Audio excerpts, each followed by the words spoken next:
The 90s. Do you remember the 90s? It'll be easier for some of you, assuming you actually lived through the 90s. And when I think about that time, I think about all the stereotypically 90s things. Things like grunge rock, the Monday Night Wars, TGIF, Nintendo versus Sega. And with that, the avalanche of animal-based video game mascots. Hedgehogs, bandicoots, squirrels, possums, and eventually, probably my favorite out of all of them, a worm.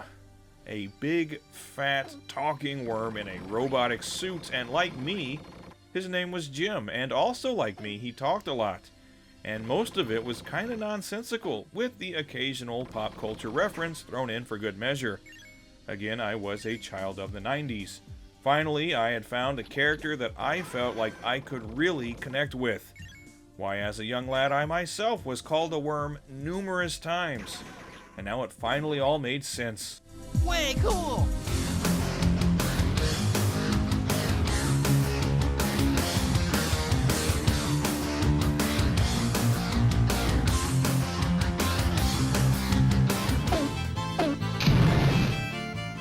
Earthworm Jim 2 is kind of an odd departure from the first game, which was a pretty straightforward action platformer, albeit with a very wacky and cartoonish design. Here, though, it seems like the developers wanted to sort of keep to the realm of platformers, but not really, so what you get is kind of a hybrid of platformer and other various gameplay styles from one stage to the next.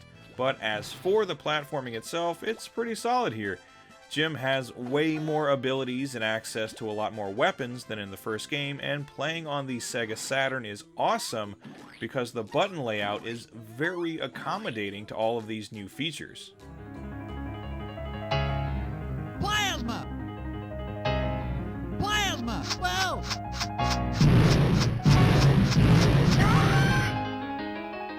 So, for example, Jim can now use snot.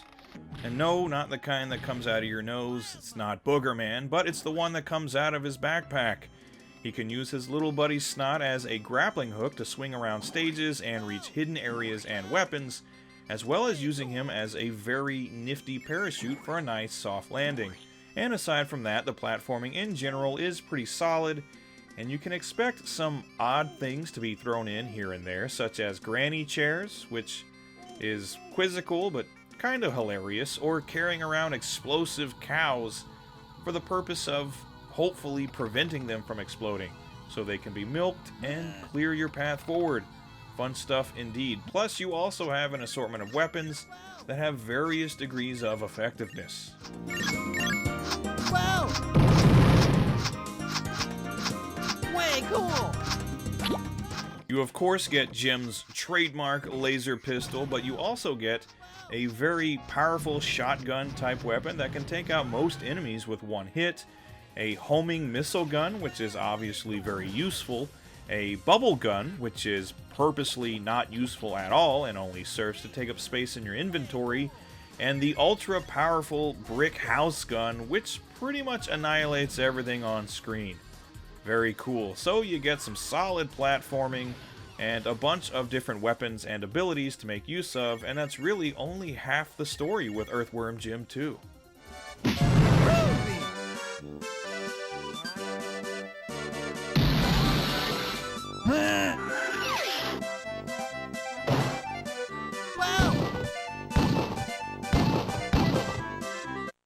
Well done. So, aside from the platforming, what else does EWJ2 have to offer? Well, it's a real mixed bag of odd gameplay shifts.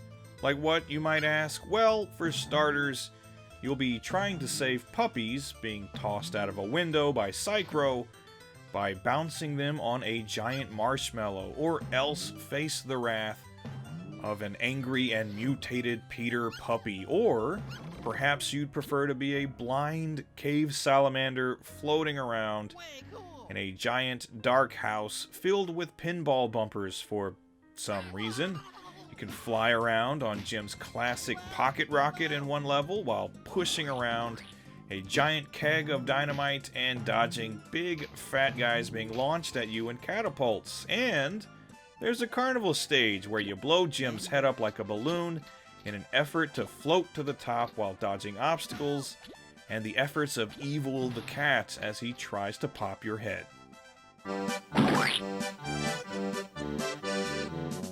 Yes, indeed, it seems like the developers were throwing spaghetti at the wall, and while the actual gameplay in these segments varies in its enjoyableness, it is at least funny that they made the effort to have these segments that are kind of parodies of the odd settings, characters, and gameplay choices that were prevalent in the myriad of platformers that were being released at the time. So while the gameplay is definitely a mixed bag, it's really fun overall, and it has to be said that the graphics and sound in EWJ2 are still very nice. To this day, I love the character designs, I love the stage designs, and the soundtrack, like the gameplay, is an eccentric blend of styles, but on the whole, it is very good.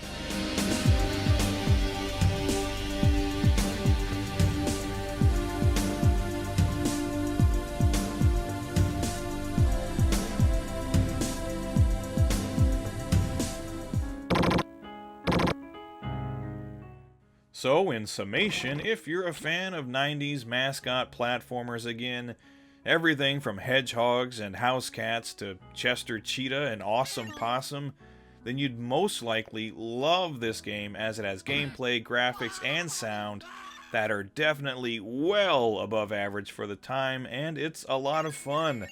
You've tried the rest, now try the worm. It's Earthworm Jim 2 on the mighty Sega Saturn, and it's awesome. Yeah! Awesome!